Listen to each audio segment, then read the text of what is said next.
All right, let's dive right in. Today, we're unpacking a really important question that comes from a policy brief by the University of the Philippines.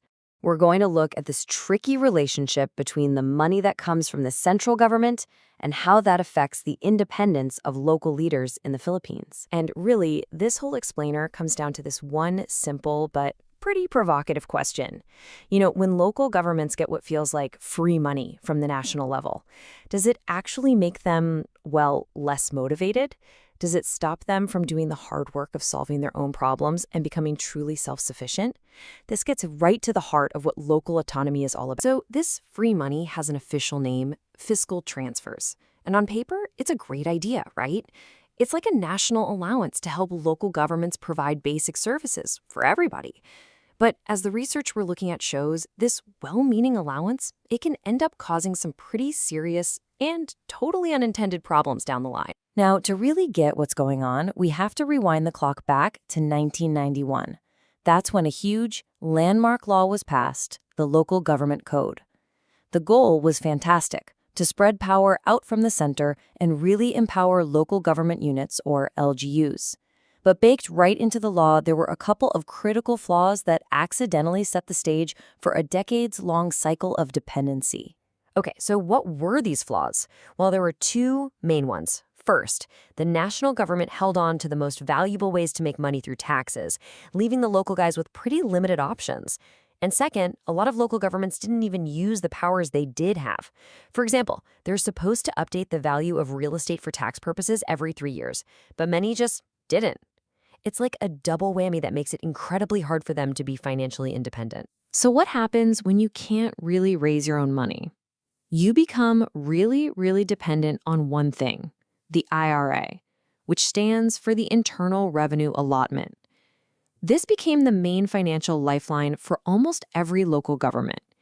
But it also became the main reason for this whole dependency trap. So you might be wondering, just how bad is this dependency? Well, the policy brief didn't just guess. The researchers crunched 25 years of financial data. And honestly, the numbers they found are pretty wild. Just look at this number. On average, a massive 80% of a province's entire income comes from the national government's IRA. 80%! I mean, at times, some provinces were almost entirely funded by this money. For cities, it's a bit less, but it's still a super high 64%. So yeah, this isn't some small issue. It's pretty much the defining feature of how local governments are funded. And this all leads to something economists call a crowding out effect. To put it simply, the easier it is to get that IRA money, the less reason local leaders have to do the really hard work of finding their own ways to raise funds. The national allowance basically crowds out any local effort. It just makes things too easy. And you can see the impact right here in the numbers. The study found that for every 10% jump in how much a province depends on the IRA, their own effort to raise local money drops by a staggering 45.3%. For cities, that drop is 24.7%. So the effect is real, it's measurable, and for provinces, it's almost twice as bad. Okay, so we've got this deep, systemic problem. It makes sense that some people are proposing a really radical solution, shifting the entire country to a federal system. Let's take a closer look at one of the big proposals, called Bayanihan federalism, to see if it actually solves this dependency trap. The plan is definitely ambitious. It would draw up 18 new federated regions and bump up their cut of national taxes to 50%.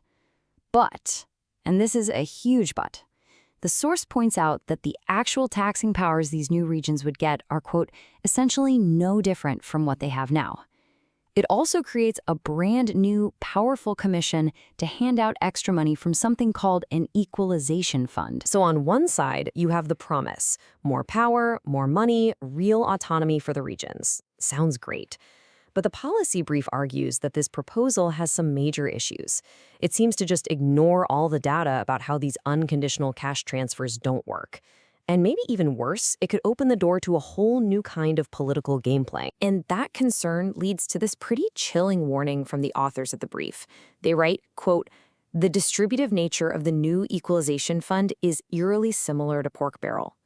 The big fear here is that this new system, where a politically appointed commission gets to decide who gets extra cash, well, it could just become a bigger, flashier version of the same old political patronage we've seen before. So if blowing the whole thing up and starting over isn't the answer, then what is?